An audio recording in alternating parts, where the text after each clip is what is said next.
To the day of my son's wedding should have been one of the proudest moments of my life. But from the moment I stepped into that glittering ballroom, I knew I didn't belong there. The chandeliers looked like frozen fireworks. The tables were covered in gold linen, and the air smelled of imported roses. Everywhere I turned, people wore designer clothes and polite smiles that never reached their eyes. I had spent weeks saving to buy my simple navy blue dress, the one I thought made me look respectable. But standing next to Emily's family, I felt like a misplaced guest at someone else's celebration. My son Daniel looked handsome in his tuxedo, nervous but glowing with love. When he saw me, his eyes softened. And for a moment, I thought that was enough, that my presence alone could mean something. But the moment Emily's mother saw me, her face stiffened. She whispered something to her sister, and they both gave me that same glance people give when they spot a wrinkle on a white tablecloth. I tried to ignore it, pretending to adjust the corsage pinned to my chest, pretending that my heart wasn't already tightening. During the ceremony, I sat in the front row, hands folded on my lap, trying to hold back tears. Not the kind of tears people cry when they're happy, but the kind that sting behind your eyelids when you're trying not to feel small. The priest spoke about love, unity, and respect. And for a second, I almost believed everything could still be okay. When the vows were over, and everyone clapped, I looked at my son, silently wishing him strength and kindness in his marriage. But during the reception, the tone changed. The laughter around me grew louder, sharper, and I could feel eyes following me each time I moved. I went to sit at the table assigned for Daniel's relatives, only to find my name card missing. I asked one of the attendants, and he awkwardly pointed to a smaller table by the corner, near the kitchen doors. The air smelled of fried food and cleaning spray. I told myself it didn't matter, that what mattered was seeing my son happy. But deep down, something in me cracked. That small corner table became a symbol of where I stood in Emily's world, close enough to witness, but too far to matter. When the speeches began, I tried to smile through the discomfort. Emily's father spoke first, his voice deep and calm. He thanked everyone for attending and praised the union between the two families. His words were kind, measured, the way rich men speak, when they're used to being listened to. Then, it was Emily's turn. She held the microphone with the confidence of someone who had never been humbled. She talked about love, partnership, and the future they'd build together. Then turned toward me and said something that made the room go silent for a second before bursting into polite laughter. She said she was grateful that Daniel came from humble beginnings, that his mother had taught him the value of hard work, even if, in her words, that meant learning what not to settle for. The laughter felt like applause for my humiliation. I felt the blood rush to my face, my stomach tightening until I could barely breathe. My hands trembled under the tablecloth, and for a moment, I couldn't hear anything else but the beating of my heart. Daniel looked stunned, glancing between me and Emily, his smile faltering. I gave him a small nod, trying to tell him not to worry. But inside, a storm had begun. As the night dragged on, I forced myself to stay until the last dance, pretending everything was fine. The band played love songs, the kind that once made me dream of growing old with my late husband. Now, they just echoed hollowly against the walls. I stood near the exit, watching Daniel and Emily twirl under the soft lights, the crowd cheering, phones flashing. She looked radiant, like she had everything she ever wanted. He looked tired, as if he already sensed the weight of what had married into. I clutched my small purse tighter, the one Daniel had bought me years ago for Mother's Day, and whispered a quiet wish for him. When the music ended and the guests began to leave, I slipped out into the cold night without saying goodbye. The air outside smelled of rain and roses, and the city lights blurred through my tears. I walked slowly to the bus stop, the sound of laughter still echoing behind me.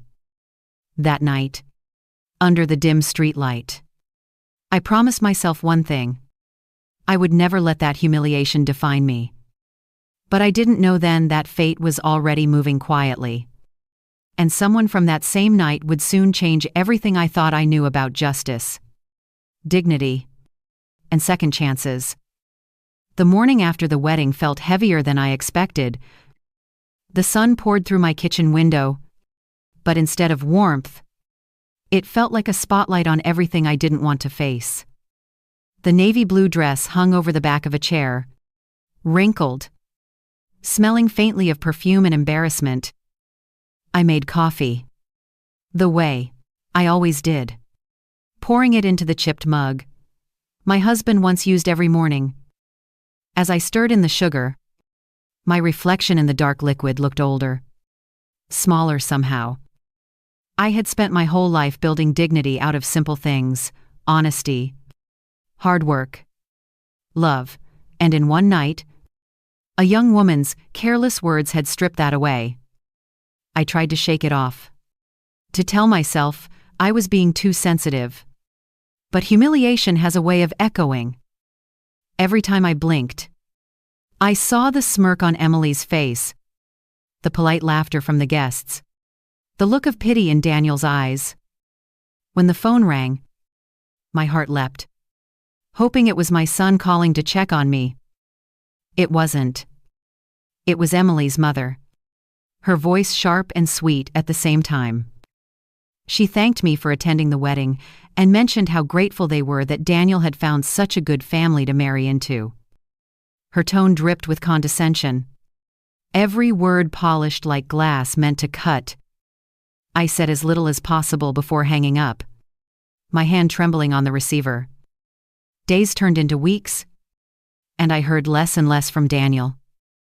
I told myself he was busy, adjusting to married life, but deep down, I felt the distance widening. When I finally got a call from him, it wasn't to ask how I was doing, it was to tell me they'd moved into Emily's parents' guest house. I congratulated him, forcing enthusiasm, but my voice cracked. I wanted to ask if he was happy, but I knew he'd say yes, even if he wasn't. That's what good sons do, they protect their mothers from pain, even when it means lying a little. A few days later, I baked a small cake, the kind Daniel loved as a boy, and decided to bring it over. I thought maybe seeing me would remind him of home. When I arrived at their new place, the maid opened the gate. She looked uncertain, like she wasn't sure if I should be let in. Before she could decide, Emily appeared at the door, dressed elegantly in cream and pearls. Her smile was polite but cold. She told me they were just leaving for an event and that it wasn't a good time. I held out the cake anyway, saying it was homemade. She hesitated before taking it, thanked me curtly, and closed the door. The sound of that latch clicking was louder than it should have been. I stood there for a moment, staring at the closed door, the box empty in my hands. The silence that followed was worse than any insult. That night, I sat on my porch with a blanket around my shoulders, listening to the crickets hum in the dark. My neighbor, Mrs. Hill, stopped by, holding her tiny dog, and asked how the wedding went. I smiled weakly and said it was beautiful.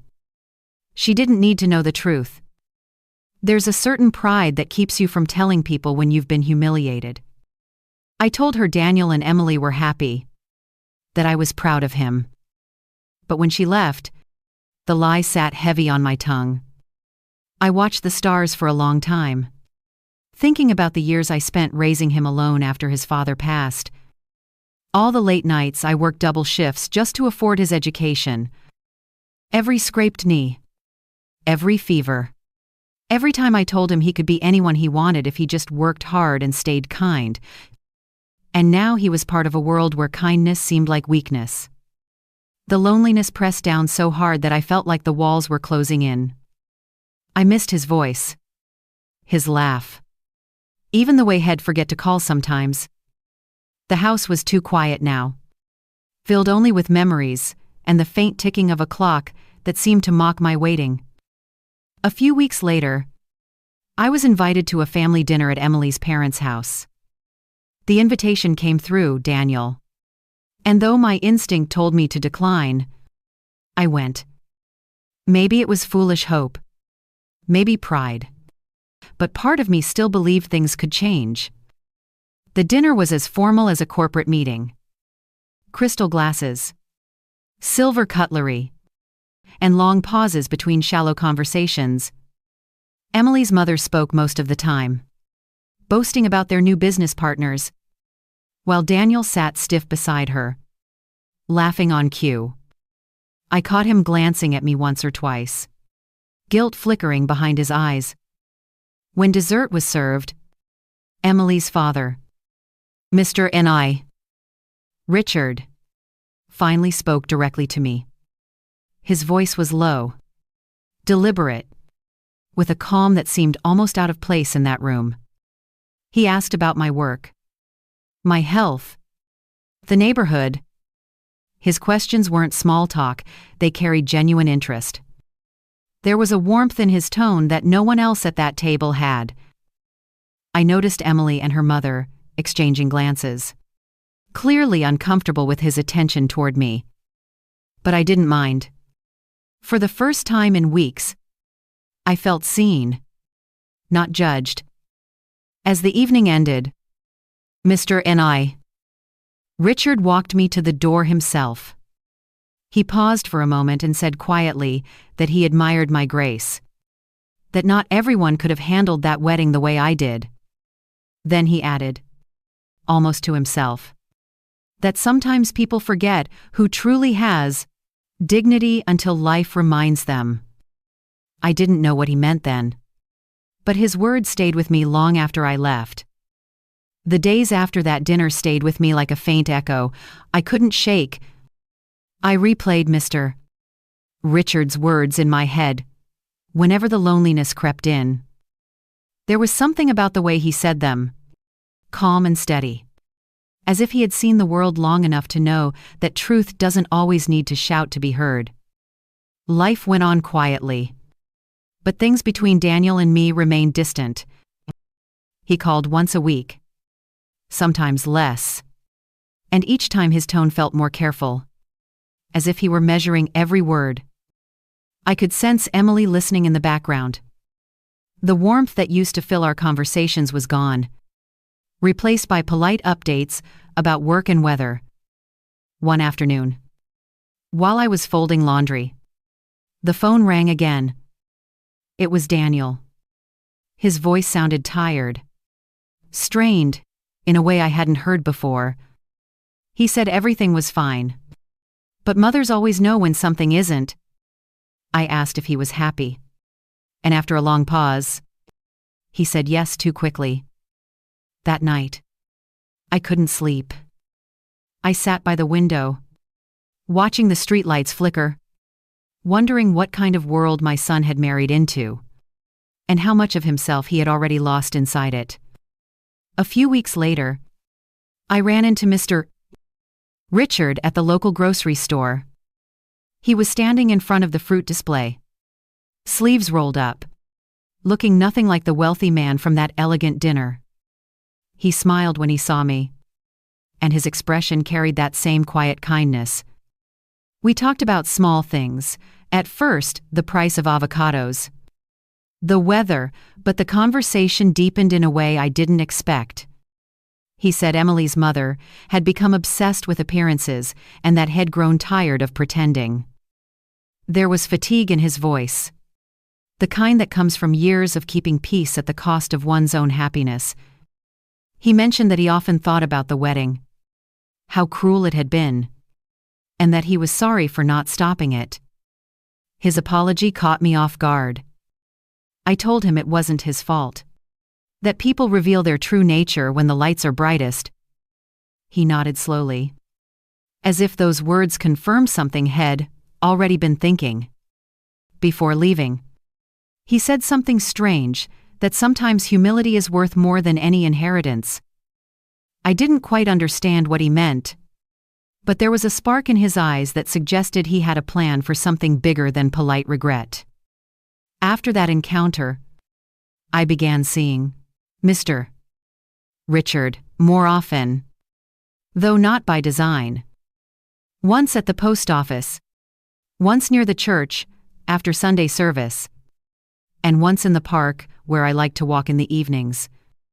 Each time, our conversations grew longer, and I started to realize that behind his quiet demeanor was a man carrying his own kind of sadness. He confided that his marriage had become hollow, that he and his wife barely spoke outside of social obligations. He said wealth had a way of building walls so tall that even family couldn't see over them. I told him I understood because I had spent most of my life on the other side, trying to climb up to be seen, to be respected, only to realize that real dignity comes from standing your ground no matter where you are. He smiled faintly, looking at the pigeons pecking at crumbs near the bench, and said maybe that's why he felt drawn to talk to me. There was something in his tone that made my heart tighten. Not from romance, but from recognition, a sense that both of us were quietly fighting the same invisible war against pride and loneliness. One afternoon, he invited me for coffee at a small cafe by the lake, a modest place far from the expensive restaurants his family usually frequented. The air smelled of roasted beans and wet pavement, and the reflection of the water shimmered through the window. We talked for hours. He told me he was working on a new business partnership with an investor. He deeply respected a man who had made his fortune abroad and was now returning to invest locally. He didn't mention a name, only said that the man believed in integrity over status. Then, his eyes softened, and he asked about my late husband. I found myself telling him stories I hadn't shared in years, how we met in a small library, how he used to leave notes in my lunchbox, how he never let me doubt my worth, even when money was tight. Richard listened quietly, his gaze steady, as if every word mattered. When we said goodbye, he thanked me for reminding him that sincerity still existed. As I walked home, the wind carried the faint scent of jasmine, and for the first time in a long while, I felt something lighter than pain. I didn't know it yet, but that simple afternoon by the lake would mark the beginning of a shift, a small ripple that would soon grow into a wave, powerful enough to turn every humiliation I'd endured into something I could finally rise above. The weeks that followed were strangely quiet. The kind of silence that sits heavy in a house once filled with laughter. I tried to distract myself with small routines: watering the lane, plants, cleaning the kitchen twice a day, baking cookies for neighbors, but my thoughts always drifted back to Daniel. I hadn't seen him since the wedding dinner. I knew he was alive. Of course. His name appeared in the newspaper once beside an article about his wife's family company hosting a charity gala. The photo showed Emily beaming, her arm hooked through Daniel's, his smile thin and distant. He looked polished, well-dressed, but there was something off in his eyes, a tension I couldn't ignore.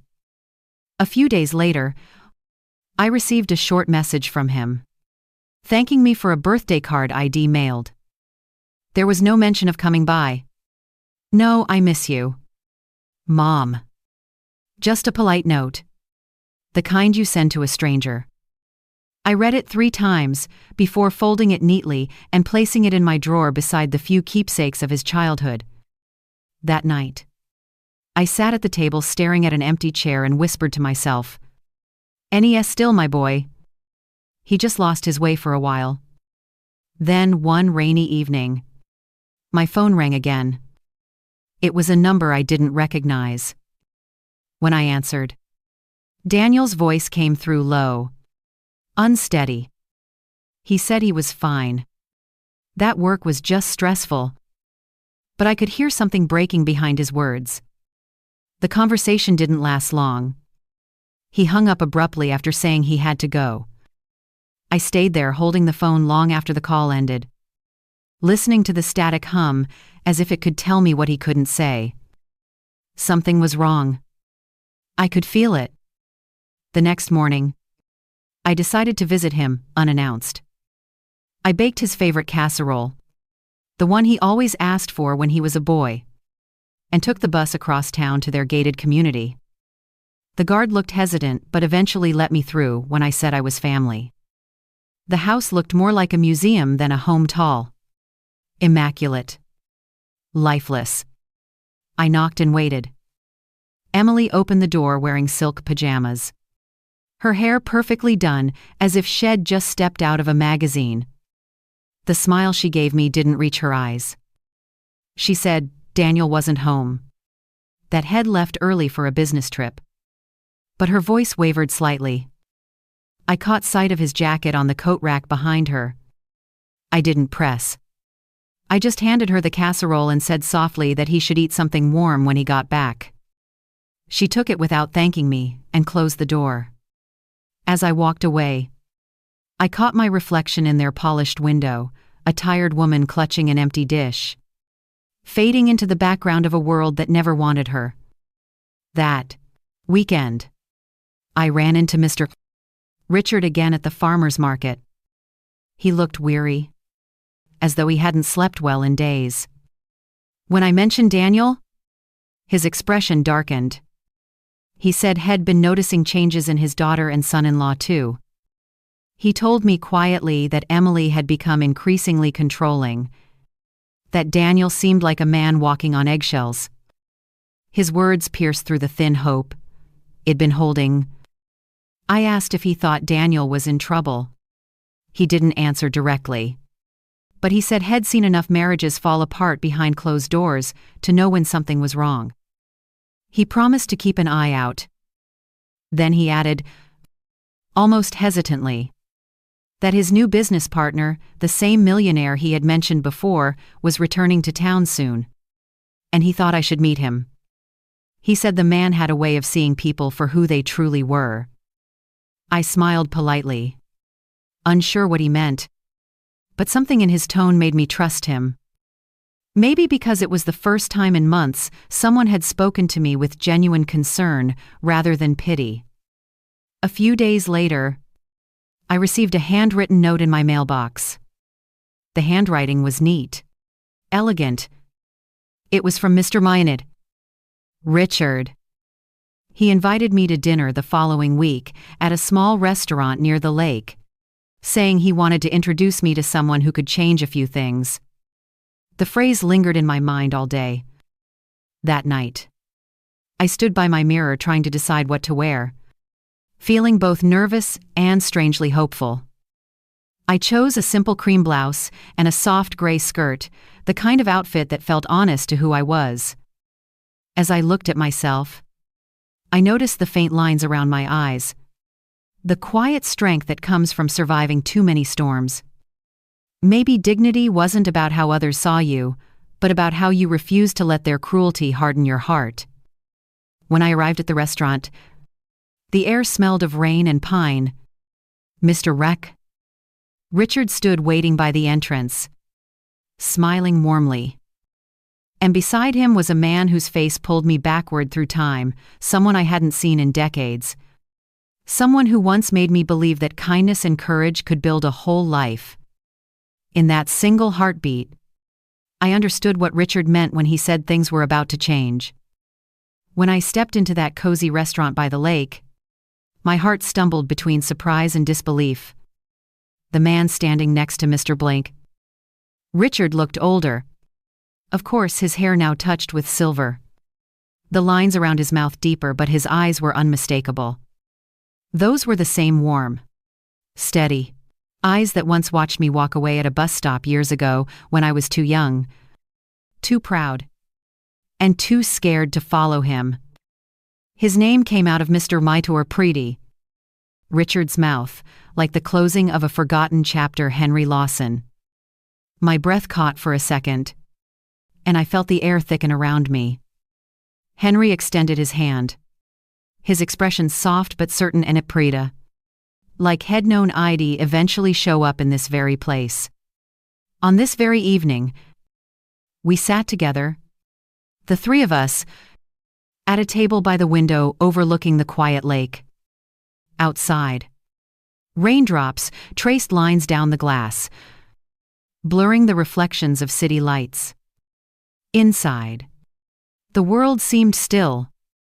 Dinner began with polite conversation, safe topics like the weather and the town's changes, but soon drifted towards something deeper.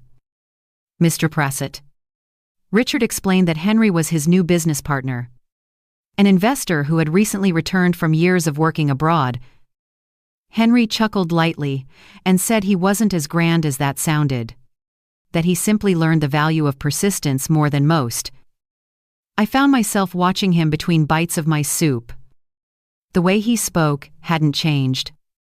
There was still that same sincerity, that unhurried way of listening that made you feel as if your words mattered. Mr. Prassett. Richard excused himself halfway through dinner to take a phone call, leaving Henry and me alone. We sat in silence for a moment before he leaned forward slightly and said he had heard a little about what happened at my son's wedding. I stiffened, embarrassed, but he raised his hand gently, assuring me it wasn't gossip. Richard had told him out of concern. Henry said he admired the way I carried myself that night, how I had chosen silence instead of bitterness. He said, "Real strength doesn't come from shouting, it comes from standing tall when others try to make you bow." His words struck something inside me I didn't realize was still tender. I looked down, tracing the edge of my napkin, and for the first time in months, I didn't feel small. We talked long after the plates had been cleared. He told me about his life abroad, about building a company from nothing, about losing people he cared for, and learning how loneliness could either crush you or shape you. I listened quietly, realizing that in all those years, he hadn't become someone different, just more of who he already was. When he asked about Daniel, my throat tightened.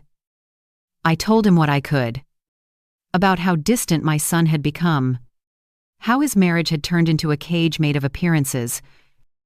Henry listened without judgment, his jaw tensing slightly. Then he said something that made me pause. Sometimes life brings people back together, not to rekindle the past, but to heal something that never should have been broken in the first place. Before I could respond, Mr.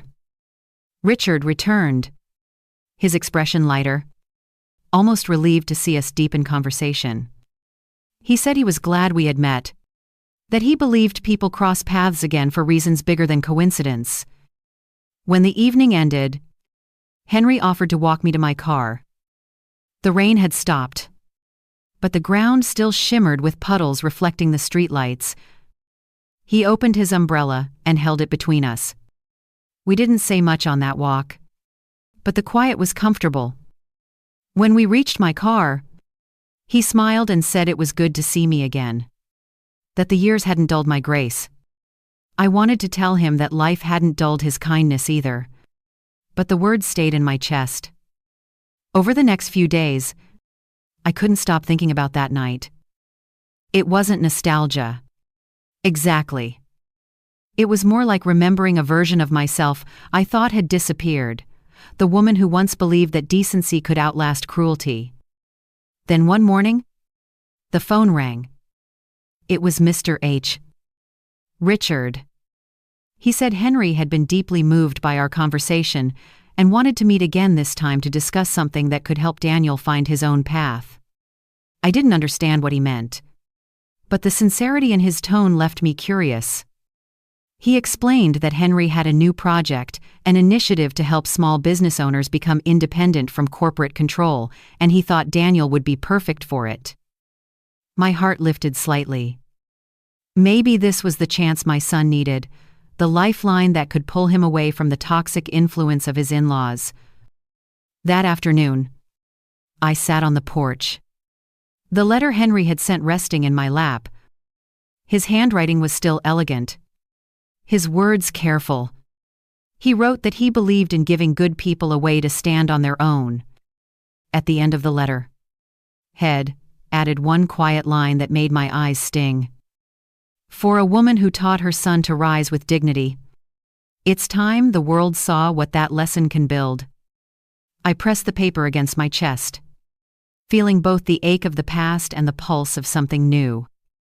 I didn't know how it would unfold yet, but for the first time since the wedding, I felt a quiet certainty stirring inside me, the sense that maybe, just maybe, humiliation wasn't the end of my story. It was the turning point. The following week arrived with a strange mix of anticipation and calm, as if the air itself knew something was about to shift. Henry called early that morning and asked if I could join him and Mr. Richard for a brief meeting at the lakeside office they'd recently opened. His voice carried a quiet energy, a tone I hadn't heard since our youth. I agreed, even though a part of me wondered what role I could possibly play in any of this. When I arrived, the office wasn't what I expected. Instead of marble floors and cold glass walls, it was warm and sunlit, filled with bookshelves and the faint smell of cedar.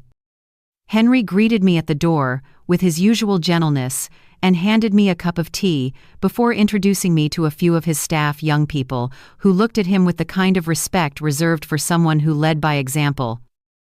Mr. Richard was already there, pacing near the window. When he turned, I noticed something different in his face, a kind of tired honesty, as if Head finally stopped pretending to fit into a world that didn't align with his heart. We sat down, and Henry explained that he was planning to launch a community investment project, something that would support small businesses and create jobs independent from powerful corporations.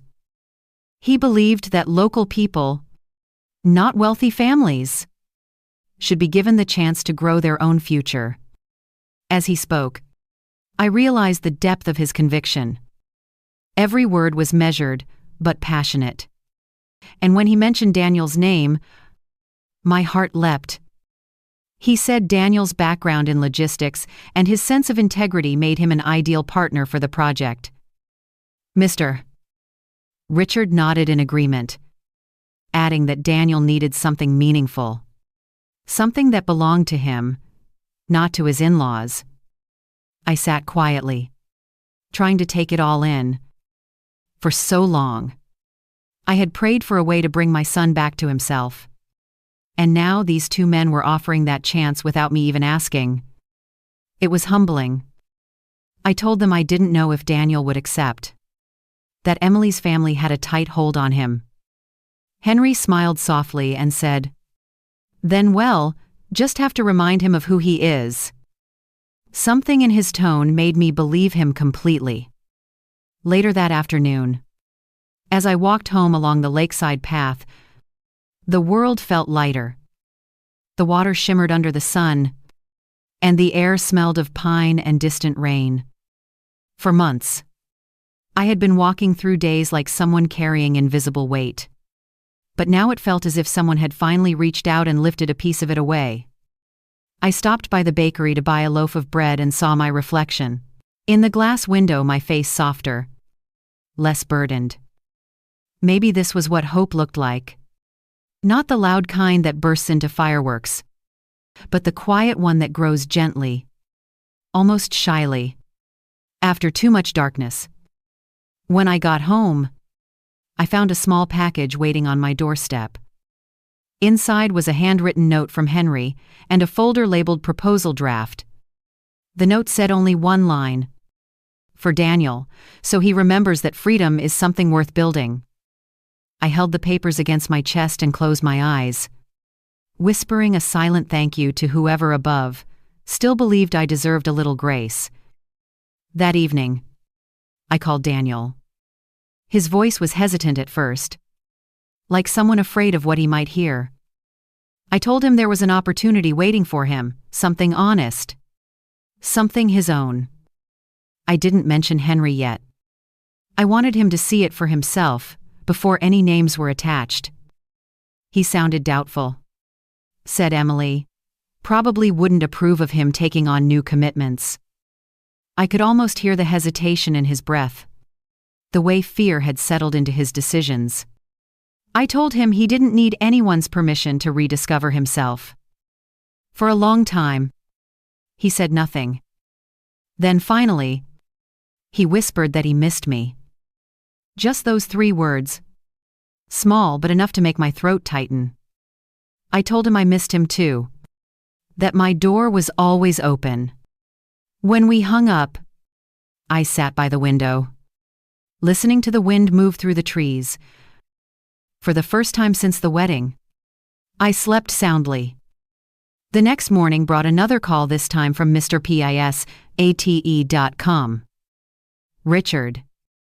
His voice carried urgency, but also hope. He said Henry wanted to meet Daniel personally, to offer him the project and explain everything. I agreed immediately. It was strange how the paths of all these people, each of us from different corners of disappointment, were slowly converging into something redemptive. That afternoon, I baked Daniel's favorite cookies. Not out of nostalgia, but as a quiet reminder that love, à la civ, no matter how strained, could still be steady. As I set the cookies on the counter to cool, I found myself smiling for no reason at all. The woman who had walked home from that humiliating wedding months ago had been broken, but the one standing in that small kitchen now was different. She had learned that dignity doesn't fade in the face of cruelty, it deepens. I didn't know exactly how Henry's plan would unfold, or what storms might still come. But I knew one thing. The winds were finally shifting in our favor, and the story that began with humiliation was slowly, beautifully turning toward redemption. A few weeks later, life began to move faster, as if all the stillness that had settled over the past months had suddenly broken open. Daniel finally agreed to meet Henry and Mr. Plainess. Richard. I accompanied him, though he didn't ask me to. I could see the hesitation in his posture, the weight he carried in his shoulders. When he saw Henry waiting outside the cafe, he froze. I think something about Henry's calm presence caught him off guard. He looked like someone who didn't need to prove his worth, and that alone made people pay attention. Henry greeted Daniel with genuine warmth and spoke to him like an equal, not like a man evaluating a business prospect. They talked about work, ambition, and the quiet art of building something from scratch. Henry listened more than he spoke, and when he did, every word carried meaning. He said there's a certain kind of freedom that only comes when you stop borrowing someone else's ladder and start planting your own seeds. Daniel didn't say much, but I saw the faint spark return to his eyes, the one I hadn't seen since before the wedding. For the first time, he seemed to imagine a life outside the walls of his wife's family. That evening, back at my house, Daniel stayed for dinner. The casserole was warm. The conversation awkward at first, but slowly easier. He told me Emily hadn't been pleased about the meeting, that she accused him of being ungrateful for all her family had done. I stayed quiet, letting him vent. He said she didn't like the idea of him working with strangers, especially people not connected to her father's company. I almost laughed when he said it. Not because it was funny, but because I finally saw how tightly she needed to control him. Daniel caught my look and smiled weakly.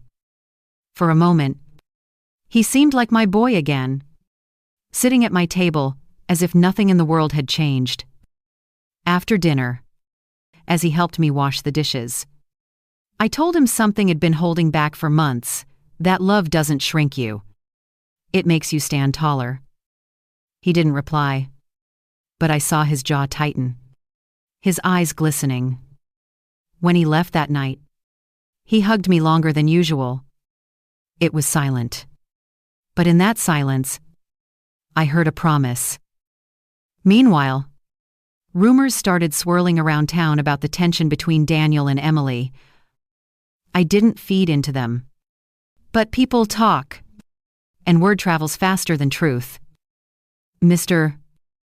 Richard confided that his wife had become restless, worried about losing face if their daughter's marriage fell apart. He said Emily's mother cared more about social standing than her own peace.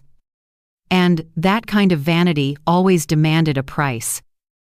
He sounded weary, like a man who had grown tired of holding up walls that no longer protected anything worth saving. I told him I was sorry he had to live in that kind of coldness. And he smiled faintly, saying he envied the warmth of my small home. There was something bittersweet about hearing that a wealthy man longing for the simplicity I had always been ashamed of. Before we parted, he warned me to be careful. He said his wife had begun asking questions about Henry and about me, spinning her own theories. I thanked him and told him I wasn't afraid. Truth, I said, only scares those who depend on lies. Then came the night, everything began to unravel. Daniel called me late, his voice shaking. Emily had confronted him about Henry's offer, accusing him of betraying her family. He said the argument escalated, and for the first time, he saw her cruelty without disguise. She told him he was nothing without her connections, that she had lifted him into a world he didn't deserve. I could hear the pain in his voice. But beneath it, there was also something fierce anger mixed with clarity. He said he was done. He couldn't live like that anymore. He packed a few bags and told me he was coming home, at least for the night. When he arrived, it was close to midnight. His eyes were tired, his hands trembling slightly, but there was relief in his face. I made him tea and listened quietly as he spoke. He said he wasn't sure what the next step would be, but he knew one thing. He wanted to build his life on his own terms. I looked at him and felt the weight of everything finally start to lift. Outside, the wind rustled through the trees, and the house that had felt so empty for so long suddenly felt alive again. Later that week, Henry invited both of us to his office. He presented Daniel with a partnership contract. His own company would back Daniel's business idea. The plan was clean, fair, and full of potential. Daniel read every line carefully, and when he finally looked up, I could see his decision written in his eyes. He signed. Henry smiled and shook his hand firmly, then turned to me and said softly that this was only the beginning. I didn't fully grasp the scope of what he meant, but I sensed that this moment would ripple far beyond business. For the first time since the wedding, I felt like my son was standing on his own ground again, strong, steady, free. I didn't know what Emily or her family would do next, but I knew one thing for sure. Humiliation had lost its grip on us. We had quietly, without revenge or bitterness, begun to take back our dignity, piece by piece. And as I watched Daniel walk out of Henry's office that day, sunlight spilling across his shoulders, I thought maybe this was what redemption looked like, not loud or dramatic, but real, earned, and deeply human. The morning after Daniel signed that contract felt different. The light coming through my curtains seemed gentler, almost like the world itself was exhaling after holding its breath for too long. I went about my morning routine as usual, brewing coffee, sweeping the porch, but everything felt new. When Daniel came down for breakfast, he looked lighter too. There were faint circles under his eyes, but his shoulders weren't hunched anymore, and his voice carried a quiet confidence I hadn't heard in years. He told me Henry had arranged a small meeting with the investors later that week, and that he wanted to be fully prepared. I offered to help him practice his presentation, though I joked that my years of experience selling cookies at the church bazaar might not be very useful in the business world. He laughed. And that sound, his laughter, filled the house like sunshine breaking through old shadows. For a moment, it felt like I had my boy back. Not the polite, distant man who used to visit me out of obligation, but the real Daniel who dreamed big even when life was small. But peace never lasts too long when pride is threatened. 2 days later, as Daniel was leaving for a meeting, a black luxury car stopped in front of our house. Emily stepped out, followed by her mother. Both of them wore their anger like armor, eyes sharp and cold. I watched from the window as Daniel froze on the porch, caught between shock and frustration. I stepped outside, calm, but firm. Emily's mother didn't waste a second before starting her performance. She accused Daniel of being ungrateful, of dragging their family name through the mud by working with outsiders. Her words were heavy with venom, disguised as concern. Daniel tried to speak, but Emily interrupted him. Her voice shook not from sadness, but from rage. She said he was embarrassing her, that leaving her house was the biggest mistake of his life. When she turned to me, her tone softened just enough to sound like mockery. She said she pitied me for clinging to my son as if he were still a child. I didn't answer. I just looked her in the eye, steady and quiet. Sometimes silence cuts deeper than shouting. Daniel stepped forward, his voice strong, but calm, and told them to leave. He said he was done living under their conditions, that he wanted a life built on respect, not fear. Emily's mother turned pale, her pride cracking in real time. They left without another word, their car tires spitting gravel down the road. When they were gone, Daniel turned to me, his eyes glistening with both relief and guilt. I put a hand on his arm and said the only thing that mattered: you've already chosen peace. Don't turn back. That night, the air outside smelled like rain and new beginnings. Mr. Richard called and asked to meet us at the cafe by the lake. When we arrived, he looked uneasy but resolved. He said his wife was furious, threatening to cut Daniel out of future family dealings. Then, after a pause, he admitted something that surprised both of us. He said Head already decided to separate from her. Head had enough of her cruelty, her obsession with appearances, her disregard for people's hearts. He said, watching Daniel stand up for himself reminded him of the man he used to be. I didn't know what to say. I just listened as he talked about years of silence, of pretending that wealth meant happiness. His confession wasn't loud, it was tired, honest, and raw. Then he added that he wanted to support Daniel's new project personally. Not as an investor, but as someone who believed in him. I saw Daniel's eyes widen, emotion flickering between gratitude and disbelief. Henry had been right all along. This was never just about business. It was about redemption, spreading like light, from one wounded heart to another. A few days later, Henry hosted a small dinner at his home to celebrate the official start of Daniel's new company. It wasn't grand or lavish, just a long wooden table, candles flickering, the smell of roasted herbs filling the air. Mr. Richard attended too, quieter now, almost at peace. When Daniel stood up to give a short speech, he spoke from the heart. He thanked Henry for believing in him, Mr. Richard for his honesty, and then he turned toward me. He said that everything he was, everything he hoped to become, started with the lessons I had taught him about humility, work, and courage. His voice trembled as he said that no amount of money could ever replace the dignity of knowing where you come from. I felt my throat tighten. And before I knew it, tears blurred the candlelight. Henry glanced at me and smiled softly. The kind of smile that said everything without needing words.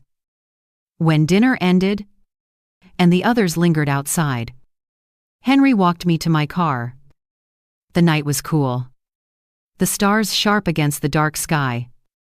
He said quietly that he was proud of me, proud of Daniel, and that sometimes life circles back to give us what we were once denied. I didn't reply, I just stood there, letting the breeze carry away years of silence. When I got home, I placed the bouquet Henry had given me on the table and sat beside it, watching the petals open slowly in the dim light. The house no longer felt lonely. It felt full of stories, of laughter, of second chances. I realized that humiliation hadn't broken me. It had refined me. It had stripped away everything false and left behind only what was real: grace, patience, and strength. Somewhere, deep down, I knew the story wasn't over. The storm had passed, but its winds had left new roots behind. And though Emily's world might still sneer from its tower of pride, I finally understood what Henry and Richard had both meant in their quiet ways. Dignity isn't given, it's earned every time you choose kindness over cruelty. The morning of Daniel's first major presentation arrived with an air of quiet triumph. The house smelled of coffee, and Paperhead stayed up half the night rehearsing, pacing the floor.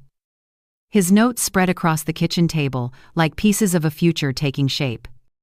I watched him from the doorway, remembering the boy who once practiced spelling tests in that same spot. Except this time, the stakes were real, and the eyes that would watch him weren't teachers but potential investors.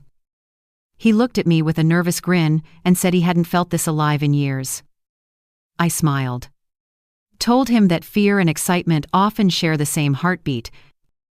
When he left, briefcase in hand, I whispered a prayer that the world would finally see him the way I always had, not as the son-in-law of a powerful family, but as a man capable of standing on his own name. That afternoon, I met Henry and Mr. Richard at the event hall. The air buzzed with polite chatter and the clinking of glasses, the kind of sound that used to make me uncomfortable, but not today. When Daniel walked to the podium, his back straight and his voice steady, every ounce of doubt it carried melted away. He spoke with conviction about fairness, opportunity, and the power of rebuilding from the ground up. There were no rehearsed slogans, no empty charm, just honesty. When he finished, the room erupted in applause. I could feel my heart swell until I thought it might burst. Henry leaned toward me and whispered, "That's what grace looks like when it finds its courage." For a moment, I didn't care who saw me, wipe the tears from my eyes. Mr. Richard, standing beside me, looked proud, yet quietly broken, as though he were realizing how much he'd missed by chasing the wrong kind of success for too long. A few hours later, as the crowd thinned, I noticed a familiar face lingering by the doorway: Emily. She was dressed immaculately, as always, but her confidence had cracks now. Her father noticed her too. The silence that passed between them was heavy, layered with unspoken regret. She approached Daniel hesitantly, her expression softening for the first time in what felt like years. I couldn't hear their words, but I could see the apology in her posture, the way her shoulders dropped, the way she looked down instead of up. Daniel nodded politely, and though his face was kind, I knew the distance between them was final. Sometimes forgiveness doesn't mean return, it simply means release. As she walked away, her father's eyes followed her, full of both sorrow and relief. It was strange. But I didn't feel anger toward her anymore. Watching her retreat, I only felt pity. Pride had built her world. And now pride was dismantling it piece by piece. That evening, after the event, Henry hosted a small dinner at his house for everyone involved in the project. The table was simple, the laughter genuine. Mr. Richard raised a glass and toasted to new beginnings, not just for Daniel, but for everyone who had chosen honesty over pretense. Henry added a few words too, his tone light but meaningful. He said success meant nothing unless it carried grace with it. When the laughter died down, Daniel turned to me and said softly that he finally understood why I'd always told him to lead with heart instead of fear. That moment, hearing my grown son speak with that clarity, was worth every tear I had ever shed. As the night wound down, I stepped outside for some air. The lake glimmered under the moonlight, and Henry joined me on the porch. We stood in silence for a while, listening to the water lap against the shore. He said he believed some storms were sent not to destroy us, but to wash away what never truly belonged. I nodded, understanding more than I could say. Then he added, almost shyly, that he hoped this wasn't the last chapter for us. The words hung in the air between us, not heavy, not urgent, just true. I didn't answer right away. I looked out at the lake, at the reflection of the stars rippling in the dark water, and felt something warm settle in my chest. Maybe after everything, life was offering me a different kind of love, not the one that burns fast and bright, but the kind that stays steady, like the tide. When I returned home that night, I sat at the kitchen table where this story had begun. And the same walls that once heard my quiet sobs now echoed with hope. Daniel's contract sat neatly folded beside a small vase of wildflowers Henry had given me. I thought about how strange it was, how humiliation, loss, and chance encounters had braided themselves into something redemptive. The woman who once stood in a corner at her son's wedding, invisible and ashamed, now sat here as proof that dignity doesn't die in the face of cruelty, it simply waits for the right moment to rise. Tomorrow, the work would continue. There would still be obstacles, whispers, and doubts. But tonight, in that small, quiet kitchen, I let myself breathe. I let gratitude fill the spaces where bitterness used to live. Outside, the first light of dawn began to touch the sky, soft and gold, and I realized something simple yet profound. Even after the darkest humiliation, life has a way of finding its way back to grace. A few days after the presentation, the house filled with visitors again, but this time not out of gossip or pity. Neighbors came by carrying small gifts, flowers, fruit baskets, warm smiles. Some of them had heard about Daniel's success and wanted to congratulate him.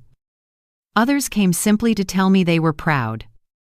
Their words felt genuine, their tone kind. For so long, people had looked at me with a mixture of curiosity and quiet judgment, whispering about how I'd been humiliated at my son's wedding. Now, those same voices spoke with respect. I didn't hold it against them. People often believe whatever story is told the loudest. And back then, Emily's family had all the microphones. But truth has a way of finding its way through the cracks, even when you least expect it. That afternoon, I baked a pie and sent it to Henry's office with a short note that said only, "For everything you've done, thank you for helping us breathe. Again." The next morning, I received a call from Mr. NIS. Richard. His tone was calmer than I had ever heard before, like a man who had finally set down a burden had carried too long. He said his separation was official and that he was planning to move out of the mansion to a smaller place near the countryside. He laughed softly, almost self-conscious, saying that maybe it was time he learned how to live without staff and formality. Then he added, in a quieter voice, that he hoped to live with a little more peace and a little less pride. I told him he deserved that. Before hanging up, he said something that stayed with me all day, that meeting people like me and Henry had reminded him that wealth without compassion was just a different kind of poverty. After the call ended, I sat for a long time by the window, watching the leaves outside dance in the breeze. Life, I thought, has a funny way of circling back, of bringing people to their knees not to punish them, but to teach them humility. Later that week, Henry stopped by my house. He brought a small bouquet of lilies and a newspaper tucked under his arm. The front page carried a photo of Daniel shaking hands with the mayor. His company's first partnership had been approved, officially recognized for supporting small entrepreneurs in the region. Henry placed the paper on the table, smiling that quiet, steady smile of his. We sat together for a while, drinking coffee and talking about small things: the weather, the smell of spring rain, the music playing faintly from a neighbor's radio. Then, the conversation grew softer. He said he often thought about the past, about the choices that had sent our lives down different roads. He didn't sound regretful, only thoughtful. He said maybe everything had unfolded exactly as it was meant to, because if it hadn't, we might never have found each other again, now stronger, wiser, more ready to understand. His words sank into me like sunlight after a long winter. For years, I had thought the door to happiness had closed for good. I didn't realize that sometimes it just opens later, in a quieter place. That evening, Henry invited Daniel and me to join him and Mr. Richard for dinner at his home. The four of us sat around a wooden table under the soft glow of hanging lights. There were no servants, no fancy cutlery, just honest food, laughter, and the kind of ease that only comes from surviving hard things together. Mr. Richard looked more relaxed than I'd ever seen him. He told Daniel how proud he was of his courage, how it had inspired him to take charge of his own life again. Daniel thanked him politely but then turned to Henry, saying that none of this would have happened without his faith in him. Henry smiled, shook his head, and said that all he did was remind him of what had already forgotten, that strength doesn't come from power, but from integrity. The conversation flowed easily after that. At one point, Mr.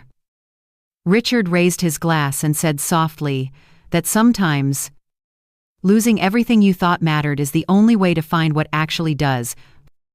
We all clinked glasses in quiet agreement. When the evening ended, and Daniel left ahead of us, Henry offered to walk me home. The night air was cool, scented with pine and faraway rain. We didn't talk much. There was a kind of comfort in silence between us now, as if words would only interrupt what both of us already understood. When we reached my gate, he stopped and looked at me for a long moment, before saying that he was glad the world had given us both a second chance, not just at happiness, but at peace. I smiled, feeling something inside me soften. Something that had been locked away since the day I was humiliated at that wedding. I realized then that pain doesn't always end with closure. Sometimes, it transforms into quiet wisdom, the kind that stays with you like a steady heartbeat.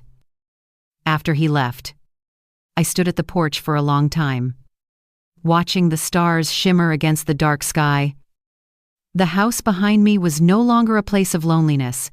It was alive again, filled with stories of resilience and redemption. And though I didn't know what tomorrow would bring, I knew one truth for sure. No matter how cruel the world can be, grace always finds its way back. even through the smallest cracks. A few months passed, and life finally settled into something that felt like peace.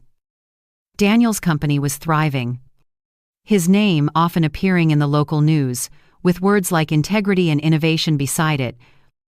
People who once dismissed him as the quiet son-in-law now spoke his name with admiration. Sometimes Head stopped by my house after work, loosening his tie, telling me stories about the people Head hired, workers who had once been overlooked just like him.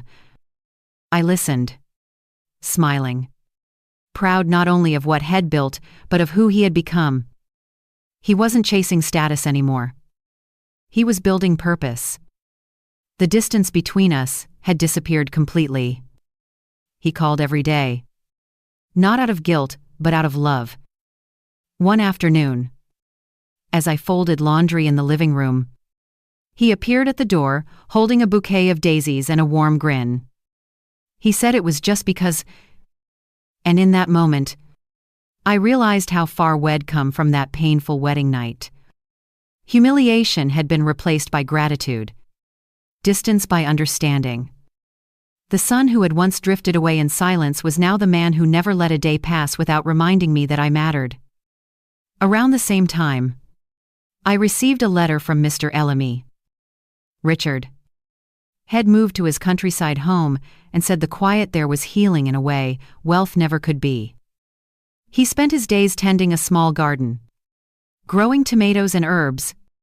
He wrote about the peace of waking up without expectation, about learning how to make coffee for himself after decades of someone else doing it for him. In his words, there was humility and freedom, and I could almost feel the sunlight through his sentences. He thanked me for teaching him through example and said that my quiet dignity had changed the way he viewed people. The letter ended with a small postscript that made me smile. He had recently met someone kind, a woman who also knew the value of simplicity. He said he was taking things slow this time, that love in your later years should be gentle, not rushed. I folded the letter carefully and placed it in a wooden box with other mementos of this strange, beautiful chapter of our lives.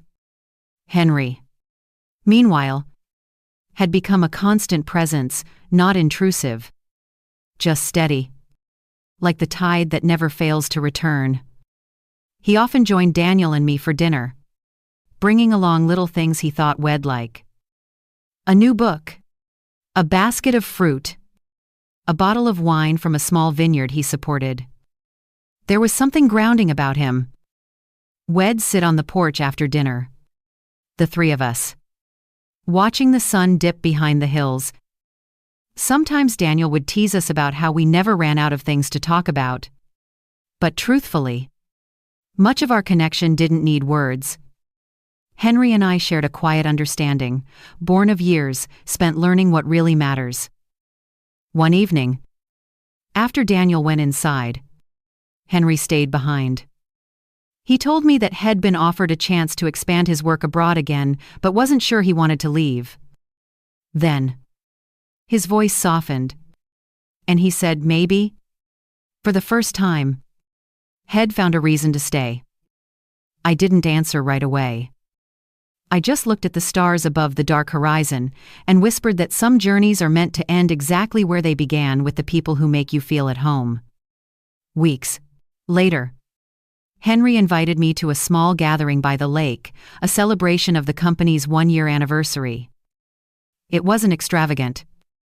There were no photographers, no press, just family, friends, laughter, and the sound of the wind moving across the water.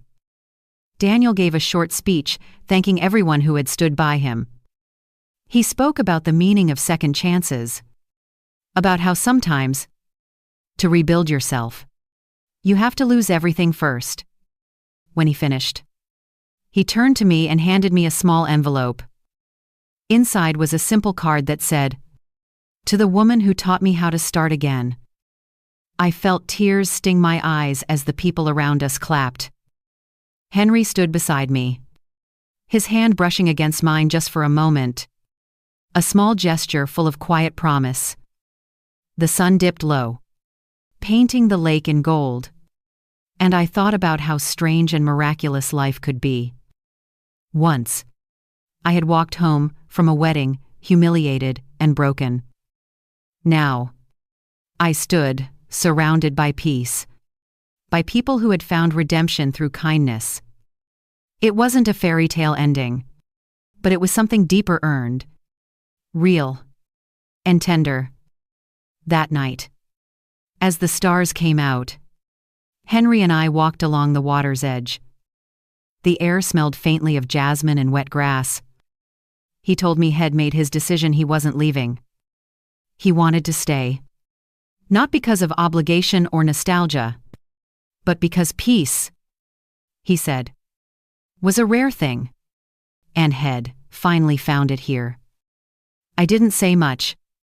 I just reached for his hand and held it, feeling the quiet rhythm of two hearts that had survived storms and somehow found their way to stillness. In that moment, I understood something I had missed for years. Life doesn't owe us fairness, but it often gives us balance. Every cruelty, every heartbreak, every fall, it all leads us toward the grace we were meant to find. And as the wind moved across the lake, carrying the echoes of laughter and the faint hum of music from the party behind us, I realized this was what healing looked like, not loud, not perfect, but deeply, beautifully human. The following morning, the world felt calm in a way I hadn't known for years. The sunlight streaming through the curtains seemed softer, the kind that warms without blinding. I woke early, brewed coffee, and sat by the kitchen window watching the lake shimmer in the distance. My house, once heavy with silence, now carried the gentle rhythm of life, Daniel calling from his office, Henry stopping by, unannounced, just to share a cup of tea. Neighbors waving as they passed. Peace had stopped being an idea. It had become a presence. Something living in every corner of my home. I found myself humming as I cooked, watering the plants with care, doing small things not because I had to, but because they reminded me that life, at its best, is made of ordinary grace. Later that day, Henry came by with a folder under his arm. He said it was something he wanted me to see. Inside was a design for a new community center. His company and Daniel's firm were planning to build a place meant to train young workers and support families starting over. On the front page was a small note that read, "In honor of the mothers who never gave up." My throat tightened, and I looked up at him. He said quietly that the idea had come from watching me, how I had endured everything with dignity and turned pain into purpose. For the first time, I didn't deflect the compliment. I simply smiled and said that maybe all the struggles had been worth it if they could light the way for someone else. Henry nodded, and for a moment, the air between us felt thick with emotion. Then, as if sensing I needed to breathe, he changed the subject, talking about the garden he wanted to plant behind the center, a space filled with benches, flowers, and open sky. He asked if it'd help him choose the trees. I said yes. Of course. That afternoon, we drove out to the empty lot where the center would stand. The air was fresh, and the ground smelled of rain and new beginnings. As we walked the field, I imagined children running here, families gathering, lives being rebuilt, one step at a time. Henry stopped beside me and said softly that this would be our shared legacy, not of wealth or success, but of kindness. I turned to look at him, and the sunlight caught the silver in his hair. It struck me then how extraordinary it was to stand beside someone who saw not my scars but my strength. We stayed there for a long time, just listening to the wind. That evening, Daniel came by for dinner. He looked happier than I'd ever seen him. His company had just signed another major deal, and the local paper planned to run a feature about his work with Henry's foundation. But what made me proudest wasn't the success, it was the humility in his voice when he spoke about it. He said he wanted to use his position to help others, to give back, the way people had once helped him. As we ate, he talked about starting mentorship programs for young professionals who felt stuck or overlooked. I watched him, marveling at how much he had grown, not just in stature, but in heart. When the dishes were cleared, he pulled out an envelope and handed it to me. Inside was a plane ticket. Confused, I looked up, and he smiled. He said Henry had insisted that we all take a short trip to a quiet seaside town a few hours away to rest before the next phase of the project began. He called it a celebration of healing. I laughed, touched by their thoughtfulness. It had been so long since anyone had planned something just for me.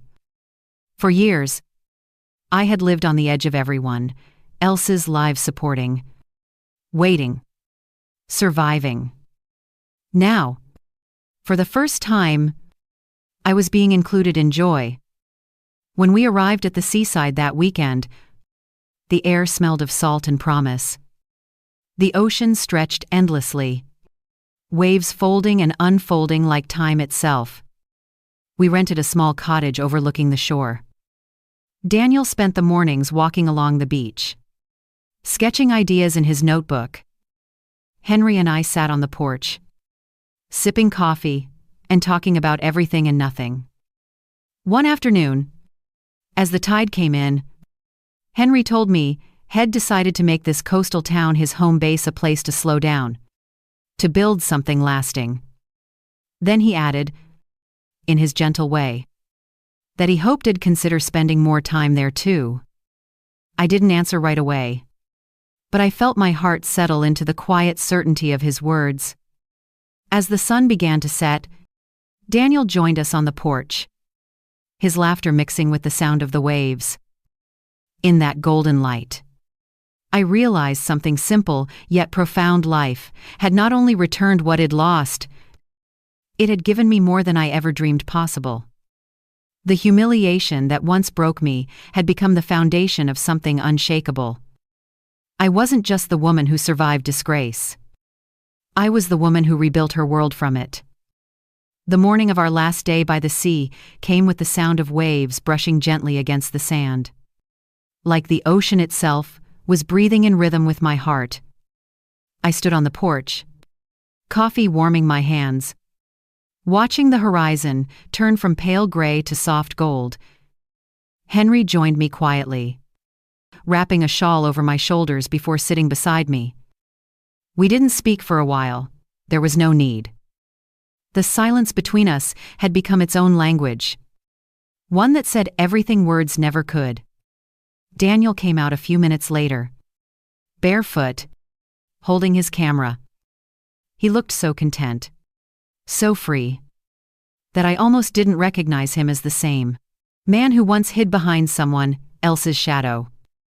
When he caught me watching him, he grinned and said he wanted to take a picture of me and Henry to remember this exact morning.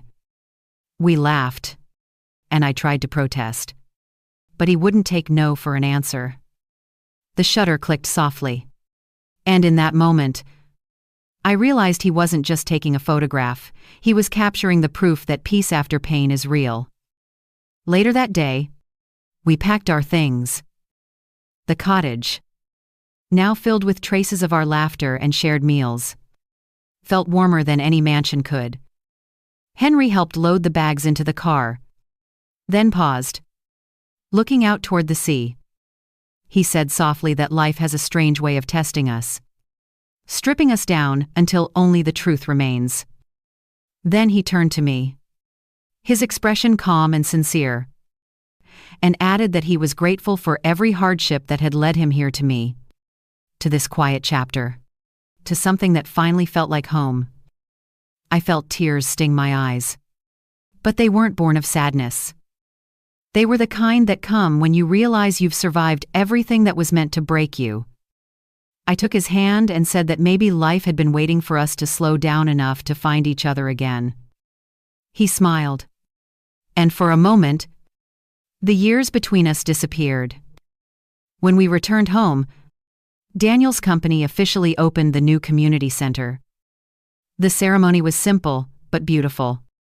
Children played in the courtyard while families stood together, their faces glowing with hope. A plaque was unveiled at the entrance, engraved with words Henry had written himself. For the women who endured, for the men who learned, and for the families who chose grace over pride. The crowd applauded, and I felt my throat tighten. Daniel called me forward, insisting that the first ribbon be cut by me. My hands trembled as I took the scissors, but when the ribbon fell, I felt something inside me settle completely. That sound, the soft tear of silk, felt like the closing of an old wound. The people around us clapped. Cameras flashed. But all I could see were the faces that mattered. My son, smiling with pride. Henry, watching with quiet joy. And Mr. Ron. Richard, standing at the back of the crowd, his expression peaceful. When I caught his eye, he nodded once, as if to say, "We made it." That evening, the three of us, Henry, Daniel, and I, sat by the fire in my living room. The house glowed softly under the light, the same walls that had once held my tears now echoing with laughter. Daniel rested his head back on the couch, exhausted but happy. Henry leaned forward, tending to the fire, his face illuminated by its golden glow. I thought about the path that had led us here, the humiliation, the heartbreak, the loneliness, and how each of those moments had secretly been shaping the life I was meant to have. I realized then that healing doesn't come all at once. It arrives slowly, in small moments of forgiveness, in quiet acts of love, in the courage to keep showing up for yourself when no one else does. As the night grew darker, I stepped outside for a moment. The moon hung low, reflected in the lake like a silver coin tossed into the water. I thought about that first night after the wedding, when I had walked home under the same moon, heartbroken and small. Back then, I had no idea that the very people who humiliated me would also be the ones who revealed my strength. That every cruelty would carve space for compassion. That every loss would make room for better things to come. The wind brushed against my face, and for the first time in a long time, I whispered a prayer, not for revenge, not for justice, but for gratitude. Because even though life hadn't gone the way I expected, it had given me something far greater.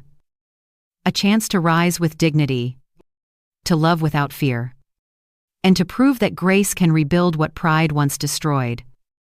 When I went back inside, Henry looked up from the fire and asked softly what I'd been thinking about.